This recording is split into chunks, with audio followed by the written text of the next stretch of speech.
Hello, my dear students. Welcome in the cognitive classes.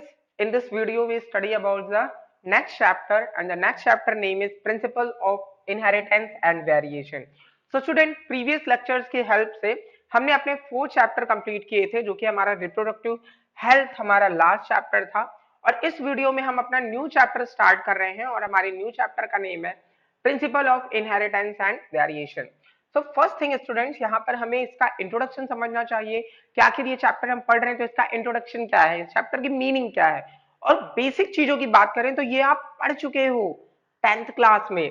10th class में जब आपने genetics and variation जैसे chapter को एंड किया था, तो वहां से आपने यहाँ पर बेसिक जरूर मेंटेन कर रखा होगा। बट यहाँ पर मैं ये नहीं कहूंगा कि बेसिक आपको आना चाहिए और मैं आपको कुछ ऑर्डिनरी एक्स्ट्रा ऑर्डिनरी थिंग बताऊंगा। ऐसा नहीं है, मैं आपको बेसिक से बताऊंगा और बेसिक से कॉन्सेप्ट आपके कॉम्प्लेक्स लेवल तक जाएंगे। मतलब सिंपल है कि आप सिंपल से कॉम्प्लेक्स की स्टडी करने वाले हो। सो आपको क्या करना है, बस हर एक वर्ड्स को, हर एक टॉपिक को बहुत अच्छे से समझना है। सो मैं इस वीडियो में जो कैरी ऑन करने वाला हूं, मतलब आपको जो बहुत अच्छे से बताने वाला हूं, वो है टर्मिनोलॉजी।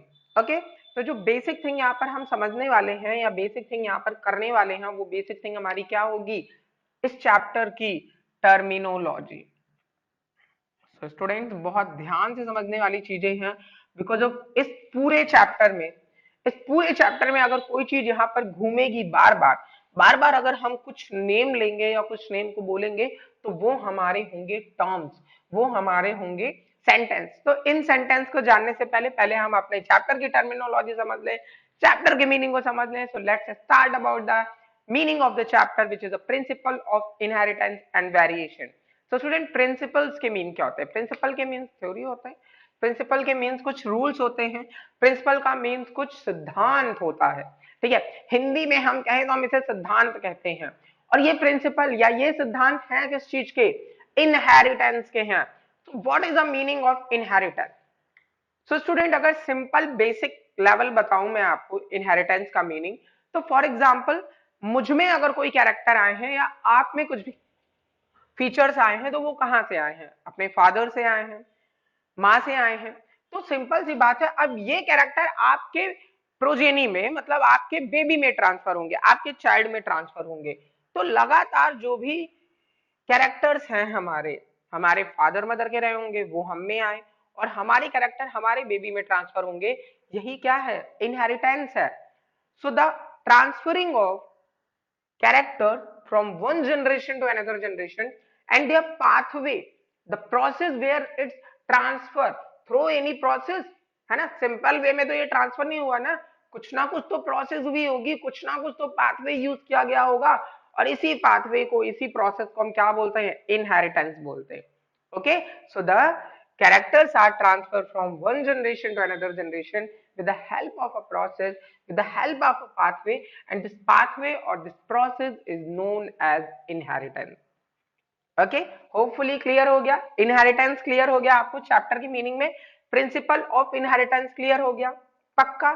चलिए नेक्स्ट हम लोग यहाँ पर करते हैं वेरिएशन वर्ड का मीनिंग क्या होता है। सो स्टूडेंट्स, मैंने अभी क्या बोला कि जो भी कैरेक्टर्स आए हैं मुझ में या आप लोगों में, वो अपने पेरेंट्स से आए हुए हैं। ठीक है, लेकिन क्या हम बिल्कुल फोटोकॉपी हैं, बिल्कुल जीरोक्स हैं अपने पेरेंट्स का? तो बिल्कुल नहीं, हम उनसे चेंज हैं। ठीक है, फॉर एग्जाम्पल मैं एक ह्यूमन बींग हूं, आप सब एक ह्यूमन बींग हो, क्या हम दोनों लोग आपस में सेम है? हम सब आपस में सेम है? बिल्कुल नहीं। हमारी सिबलिंग्स की बात करिए, हमारे फ्रेंड्स की बात करिए, हमारे क्लासमेट्स की बात करिए, क्लास फेलोज की बात करिए, हम सब टोटली डिफरेंट होते हैं। जबकि अगर हम नंबर्स की बात करें तो हमारे पास भी दो हाथ, दो पैर, दो आंखें, है ना? सारे स्ट्रक्चर्स वैसे के वैसे हैं, जैसे आप में है वैसे मुझ में है। बट क्या हम दोनों सेम है? बिल्कुल नहीं सेम है।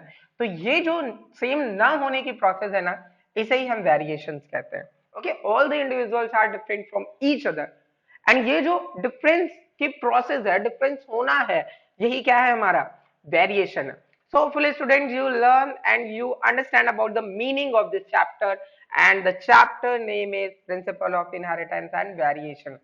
So meaning तो समझ गए ना आप कि हम यहाँ पर इनहेरिटेंस के कुछ प्रिंसिपल्स को समझेंगे और उसके साथ ही साथ हम वेरिएशन वेरिएशन क्या है हर एक इंडिविजुअल्स में क्यों होते हैं, इन प्रोसेस को समझेंगे। तो चैप्टर का मीनिंग अगर हो गया हो, नेक्स्ट हम यहाँ पर टर्म्स की बात करते हैं। तो टर्म्स की अगर बात करें तो सबसे पहला जो टर्म हमारे माइंड में आता है ना, जो हमसे पूछा जाता है, वो क्या होता है, हेरिडिटी होता है। ठीक है, तो पहला जो यहाँ पर टर्म हम करने वाले हैं वो है हेरिडिटी। कर लें, समझ लें हेरिडिटी। तो हेरिडिटी वर्ड का मीनिंग क्या होता है, transfer of character from one generation to another generation, from parents to progeny is known as heredity. अब आप कहोगे सर आप फिर इनहेरिटेंस क्या है। तो इनहेरिटेंस एक प्रोसेस है।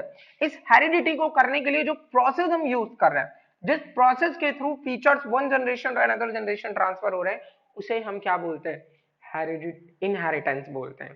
क्लियर है। तो हेरिडिटी हम किसे बोलते हैं, हेरिडिटी हम बोलते हैं transfer of character from one generation to next generation is refers to as heredity, and this process is known as inheritance. This pathway is known as inheritance. Clear है। अब अगर हम बात करें कि ये इनहेरिटेंस, वेरिएशन या हेरिडिटी बायोलॉजी की किस ब्रांच में हम स्टडी कर रहे हैं, सो हम जेनेटिक्स में स्टडी कर रहे हैं बच्चा। ओके, ये हमारे बायोलॉजी की जिस ब्रांच की बात है, मतलब चाहे वो हमारे प्रिंसिपल्स ऑफ इनहेरिटेंस हो या वेरिएशंस हो, this all occur in a branch of a genetic. So, in the branch of biology where we study about the heredity, inheritance, variation, okay, is known as genetics. So, अगर हम genetics की बात करें और genetics की unit की बात ना करें, हेरिडिटी की यूनिट की बात ना करें, तो क्या पॉसिबल है, क्या पॉसिबल है स्टडी, बिल्कुल नहीं। तो यहाँ पर हम इसके यूनिट की बात करते हैं जीन। इनहेरिटेंस की अगर हम यूनिट कहते हैं तो जीन को कहते हैं। जीन क्या होते हैं, कहाँ प्रेजेंट होते हैं, आप सब जानते हैं। आप अभी बोलेंगे कि सर जो भी हमारे बॉडी में कैरेक्टर्स आए हैं वो किसकी वजह से आए हैं, जीन की वजह से। इवन आप अगर मतलब जैसे कि कोई नॉन बायोलॉजिस्ट से भी बात करो और आप कहो कि यार इनके हेयर के कलर ब्लैक हैं टोटली, मेरे हेयर जो है करली है, क्या रिस्पॉन्सिबल है, तो हम कहते हैं इनके जीन रिस्पॉन्सिबल है ना, जीन की वजह से ऐसा हो रहा है। ठीक है, तो यहाँ पर अगर हम बात करें कि आखिर जीन की वजह से क्या हो रहा है और क्यों हो रहा है, आखिर जीन क्या होते हैं, तो पहले तो यही पता होना चाहिए। So let's understand about the what is a gene, where it is locate, where it present. So student, this is a cell, ये सेल है। सेल है तो सिंपल सी बात है उसके पास उसका न्यूक्लियस होगा, और अगर उसके पास उसका न्यूक्लियस है तो उसके पास क्रोमोसोम होगा। ठीक है, क्रोमोसोम में क्या प्रेजेंट होते हैं, सबसे पहले मैंने क्या बताया आपको कि ये देखिए ये है क्रोमोसोम। फिर मैंने कहा क्रोमोसोम में क्या प्रेजेंट होगा, तो आपने कहा सर क्रोमोसोम में डीएनए प्रेजेंट होता है ना। अब ये डीएनए क्या है, कैसे बनेगा, ये हम पढ़ेंगे, बट नेक्स्ट चैप्टर में पढ़ेंगे, यहाँ कॉन्सेप्ट समझ लें। फिर मैंने कहा कि अब ये जो डीएनए होता है इस पे स्पेसिफिक स्पेसिफिक क्या प्रेजेंट है, जीन प्रेजेंट है। तो सिंपल सी बात ये है बच्चा, सिंपल सी बात ये है कि मैंने आपको बताया कि कोई भी सेल होगी, कोई भी सेल, कोई भी ऐसी सेल नहीं है जिसके पास न्यूक्लियस नहीं है ना। हम अपनी बात करें, अगर यूकैरियोटिक सेल की बात कर रहे तो है न्यूक्लियस, डेवलप न्यूक्लियस है, और साथ ही साथ उसके पास क्या प्रेजेंट है, उसके पास प्रेजेंट है क्रोमोसोम। क्रोमोसोम में क्या होते हैं, क्रोमोसोम किससे फॉर्म है, डीएनए से, और डीएनए किससे फॉर्म, डीएनए में क्या प्रेजेंट है, जीन प्रेजेंट है। So gene is a unit, gene is a segment of a DNA, gene is a part of a DNA and which do the activity of a transfer of character from one generation to next generation। ठीक है, gene ही वो process है। मतलब अगर हमने inheritance की बात की कि इनहेरिटेंस में प्रोसेस है जहां पे आप कोई भी फीचर एक जनरेशन से दूसरे जनरेशन में ट्रांसफर कर रहे हो, तो सिंपल सी बात है वो कैरेक्टर ले कौन जा रहा है, जीन लेके जा रहा है। जैसे अगर मैं यहां पर कहूं कि मेरे जो हेयर्स है वो स्ट्रेट हेयर है, ठीक है, ये हूं मैं, और मेरे हेयर्स कैसे हैं, तो मेरे हेयर्स स्ट्रेट हेयर्स हैं। तो स्ट्रेट हेयर मेरे क्यों हैं, तो स्ट्रेट हेयर मेरे इसीलिए हैं क्योंकि यहाँ पर मेरे पास जो जीन आया है वो कैसे हेयर्स वाला आया है, स्ट्रेट हेयर वाला आया है। तो मेरे हेयर का स्ट्रेट होना, पहली बात तो हेयर का स्ट्रेट होना मेरा क्या हो जाएगा, हेयर्स को की अगर मैंने क्वालिटी लिया तो मैंने क्या लिया है, कैरेक्टर लिया है। ठीक है, अगर मैं हेयर्स के शेप की बात कर रहा हूं या फिर ये बोल रहा हूं कि इसका शेप, साइज, पोजीशन, ये सब कुछ कैसा है, तो ये मैंने क्या बात की कि शेप कैसा है मेरे हेयर का, तो शेप क्या है यहाँ पर, कैरेक्टर है।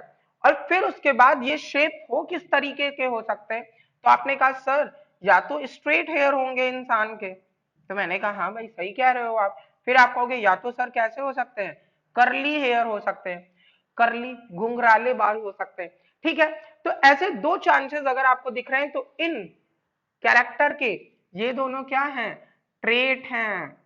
तो यहां जानते हैं मैं आपको क्या बता रहा हूं, मैंने जीन तो आपको बता दिया कि अगर अगर मेरे आंखों का कलर ब्लैक है तो क्यों है, क्योंकि जीन्स है, यहाँ पर जीन्स आए हैं मेरे फादर या मदर में से किसी के जीन आए होंगे और उन्होंने मेरी आईज को ब्लैक कलर दिया है, ठीक है। किसी की ब्लू आईज है तो ब्लू कलर दिया है, तो वो जेनेटिकली ट्रांसफर करने के लिए जो रिस्पॉन्सिबल है one generation to next generation, वो कोई और नहीं जीन है, ठीक है। फिर उसके बाद जीन के बाद मैंने क्या बोला, अब मैं आपको अगली बात क्या समझा रहा हूं, कैरेक्टर्स क्या होते हैं, मतलब अगला जो टर्म्स है वो अगला टर्म हमारा क्या होगा, कैरेक्टर होगा।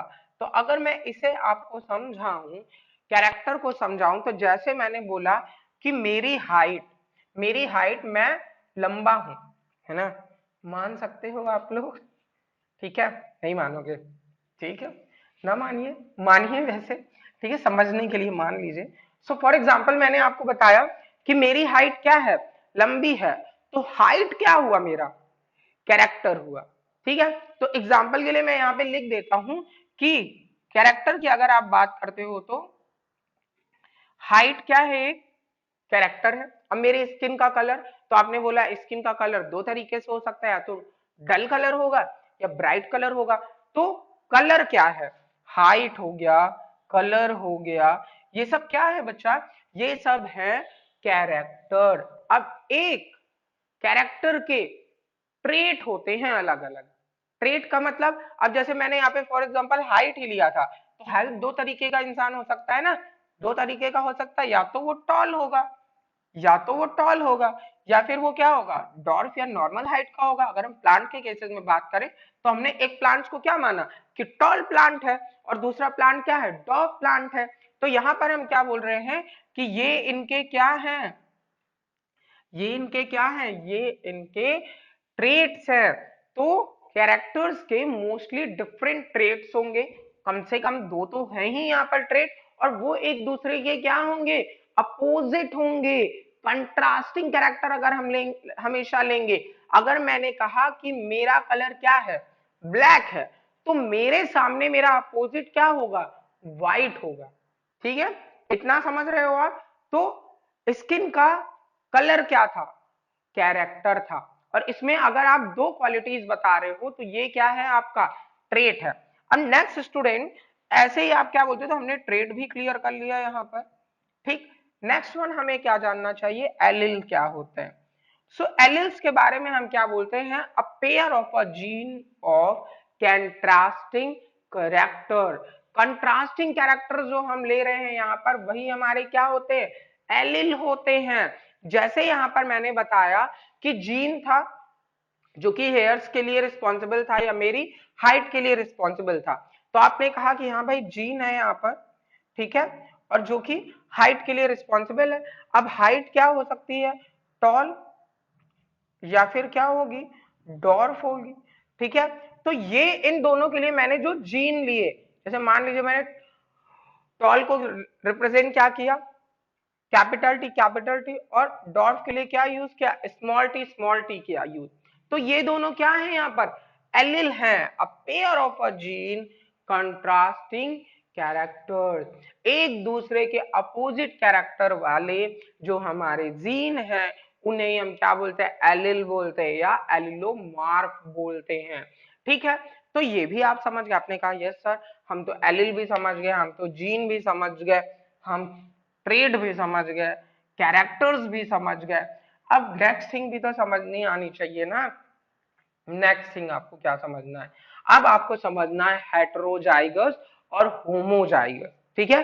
तो नेक्स्ट यहाँ पर जो हमारे टर्मिनोलॉजी में मैं आपको समझाऊंगा वो क्या होगा, हेटेरोजाइगस और होमोजाइगस। तो जानते हैं, फिर से अपने एग्जाम्पल में वापस चलें और वापस अगर चले तो अभी मैंने आपको क्या बताया, कैपिटल टी ये किसको रिप्रेजेंट कर रहे हैं, टॉलनेस को रिप्रेजेंट कर रहे हैं।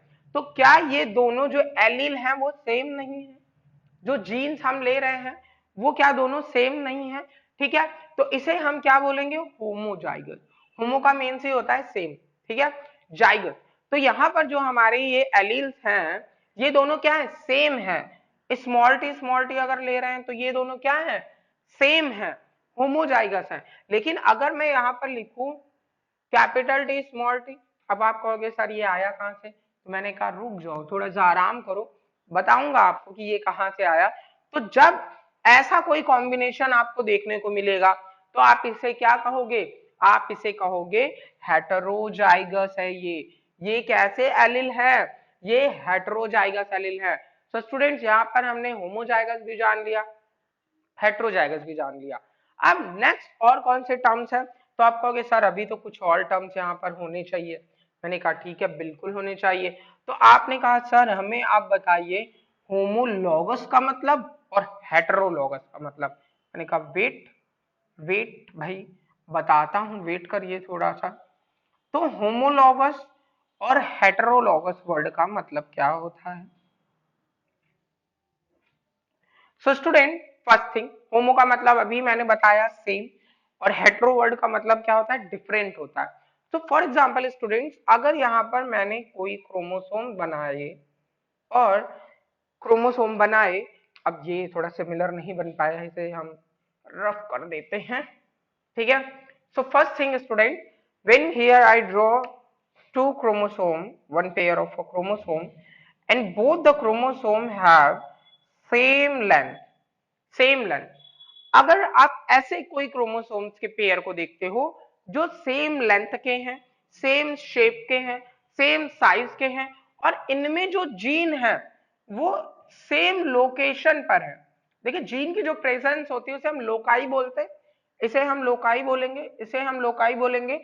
तो ये जो सेम लोकेशंस पर प्रेजेंट है जीन, सेम हाइट के भी हैं, सेम शेप के भी हैं, और सेम कैरेक्टर भी शो कर रहे हैं, जिनकी लोकेशंस भी सेम है, ऐसे टाइप के क्रोमोसोम्स को हम होमोलॉगस क्रोमोसोम बोलते हैं, ठीक है। इतना समझ गए आप, होमोलॉगस क्रोमोसोम समझ गए। हेटेरोलॉगस क्रोमोसोम्स क्या होता है, तो हेटेरोलॉगस क्रोमोसोम में क्या होता है कि यहाँ पर जो क्रोमोसोम की हाइट है, लेंथ है, जो शेप है, साइज है, वो टोटली क्या है, डिफरेंट है। और साथ ही साथ जो इनके जीन की लोकेशन है वो भी डिफरेंट है। तो ऐसी टाइप के क्रोमोसोम को हम क्या बोलते हैं, हेटेरोलॉगस क्रोमोसोम बोलते हैं। तो आपने कहा सर इसका एग्जांपल दीजिए, एग्जाम्पल दीजिए, प्रैक्टिकल बताइए, अपनी लाइफ में बताइए आप। मैंने कहा ठीक है, अगर आप मेरी लाइफ का या आप मतलब हम ह्यूमन बीइंग का एग्जाम्पल चाहते हैं तो बिल्कुल दूंगा आपको एग्जाम्पल। सो स्टूडेंट्स हम लोगों में 23 पेयर ऑफ क्रोमोसोम होते हैं, ये बात आप मानते हैं। 46 क्रोमोसोम होते हैं ना हमारी बॉडी में, ठीक है, हमारी हर एक सेल में। सो इन 46 क्रोमोसोम में जो 22 पेयर्स ऑफ क्रोमोसोम है, जो 22 पेयर्स ऑफ क्रोमोसोम है वो सिमिलर शेप साइज के होते हैं, उनकी लेंथ हाइट सब कुछ सेम है, ठीक है। जो फीमेल्स होती हैं अगर हम उनके सेक्स क्रोमोसोम की बात करें, इवन सेक्स क्रोमोसोम का एग्जांपल ले लें, तो अगर आप उनके एक्स एक्स क्रोमोसोम देखोगे तो वो क्या होते हैं, होमोलॉगस होते हैं। लेकिन अगर आप मेल क्रोमोसोम की बात करते हो, ठीक है, एक्स और वाई क्रोमोसोम की बात करते हो, तो वाई क्रोमोसोम की लेंथ छोटी होती है। तो ये कैसा क्रोमोसोम होगा, हेटेरोलॉगस क्रोमोसोम होगा। इनमें जो जीन की पोजीशन है, लोकेशन है, वो भी क्या होती है, टोटली डिफरेंट होती है। सो ये था स्टूडेंट्स इनके बारे में term homologous and heterologous. Clear है इतना। सो स्टूडेंट्स नेक्स्ट टर्म्स को समझते हैं। हमने यहाँ पर दो टर्म और यहाँ बढ़ा लेना ताकि हम रिकॉल करने में हमें आसानी रहेगी। तो हमने यहाँ पर होमोलॉगस और हेटेरोलॉगस क्रोमोसोम भी समझा, ठीक है, हेटेरोलॉगस क्रोमोसोम भी समझा। अब हम नेक्स्ट टर्म समझने वाले हैं। नेक्स्ट टर्म यहाँ पर हमें क्या समझना है, यहाँ हमें समझना है फिनोटाइप और जीनोटाइप, ठीक है। So student first thing phenotype का मतलब क्या होता है? फिनोलॉजी एक तरीके से आप बोल सकते हो या फिर मॉर्फोलॉजी बोल सकते हो आप। When we identify anything with their morphological character, अगर हम किसी भी प्लांट्स को उसके मॉर्फोलॉजिकल कैरेक्टर को डिफाइन करते हैं, है ना। जैसे आपने बाहर से किसी प्लांट्स को देखा तो आपने कहा ये प्लांट्स क्या है, टॉल है, ये प्लांट्स क्या है, डॉर्फ है, जैसा वो मॉर्फोलॉजिकली शो हो रहा है आपको। आपने प्लांट्स का कलर देखा, है ना, आपने कहा जो इसके फ्लावर के कलर है वो कैसे हैं, वॉयलेट कलर है या रेड कलर का है, तो आपने उसके फीचर्स को मॉर्फोलॉजी व्यू पे बताया, है ना, मॉर्फोलॉजिकल व्यू पे बताया। तो ऐसे टाइप के कैरेक्टर को डिफाइन करने को हम क्या बोलते हैं, फिनोटाइप बोलते हैं। जीनोटाइप क्या बोलते हैं, किसे बोलते हैं? जीनोटाइप का मीनिंग होता है genetic makeup of a plant, है ना। जेनेटिक मेकअप, जेनेटिक मेकअप का मतलब क्या है कि आप उसके जीनिक कैरेक्टर को देख करके उसके बारे में बता रहे हो कि ये टॉल है, ये डॉर्फ है, या फिर ये प्योर टॉल है, या प्योर डॉर्फ है, या फिर ये हाइब्रिड है। तो ये जो कैरेक्टर्स आप डिफाइन कर रहे हो किसी भी प्लांट या किसी भी ऑर्गेनिज्म का, अगर जेनेटिक मेकअप देख करके आप डिफाइन करते हो तो आप इसे क्या बोलते हो, इसे आप जीनोटाइप बोलते हो। सो फिनोटाइप का मीनिंग क्या होता है, मॉर्फोलॉजिकल व्यू के बेस पे आप कैरेक्टर बता रहे हो। फॉर एग्जाम्पल जैसे मैंने पूछा एपी वर्ड का मतलब क्या है, एपी वर्ड का मतलब क्या है, तो आपको नहीं पता, ठीक है, आप कहेंगे A for Apple, P for plant, ठीक है। लेकिन अगर आप जानते हो, मेरा नाम जानते हो, तो मेरे शॉर्ट फॉर्म का नेम आपने बोला A for Akash, P for Pandey. तो अगर आप इसको देख करके बता रहे हो इसके कैरेक्टर के बारे में कि भाई ये आकाश पांडे लिखा हुआ है, तो आप इसका क्या बता रहे हो, जीनोटिपिक रेशियो बता रहे हो। लेकिन अगर मैंने नेम लिख ही दिया पूरा, फिर आप उसके बारे में बता रहे हो, तो क्या बता रहे हो, फिनोटाइप। जैसे आपने ये पढ़ा तो आपने बता दिया ये क्या है, टॉल लिखा हुआ है, इसका मतलब ऐसे कोई करेक्टर होगा या ऐसा कोई प्लांट होगा जो क्या होगा, टॉल होगा। लेकिन अगर यहां पर मैं लिख दूं कैपिटल टी, तो अगर आपको इसका नॉलेज है तभी तो आप बता पाओगे ना कि ये कैपिटल टी का मतलब क्या है। तो ये क्या है, जीनोटाइप है। तो फिनोटाइप का मतलब morphological view and define about their character. और जीनोटाइप का मीनिंग क्या होता है, जब हम किसकी बात करते हैं, जब हम बात करते हैं जेनेटिक मेकअप की, कि जेनेटिक मेकअप क्या है और उसके बेस पे अगर हम उसके फीचर्स बता रहे हैं तो वो होता है जीनोटाइप। सो होपफुली स्टूडेंट्स, यहाँ पर हमने बहुत सारे टर्म्स कर लिए जो कि काम देंगे अभी हमें क्रॉस करने में, या फिर मेंडल्स ग्रेगर जॉन जी के एक्सपेरिमेंट्स को समझने में, या इनहेरिटेंस के लॉस को समझने में। सो होपफुली आपको ये टर्म समझ में आए होंगे, चाहे वो हेरिडिटी रहा हो, इनहेरिटेंस रहा हो, वेरिएशन रहा हो, जीन रहा हो, कैरेक्टर रहा हो, trait, allele, heterozygous, homozygous, homologous, heterologous, phenotype, genotype. So students, hopefully you understand about all these terms. That terms asking in your examination in 1 marks or also 2 marks. Allele, trait, character, ये mostly confuse होते हैं सब लोग, तो आप confuse मत होइएगा, hopefully आप समझ गए होंगे। Thank you.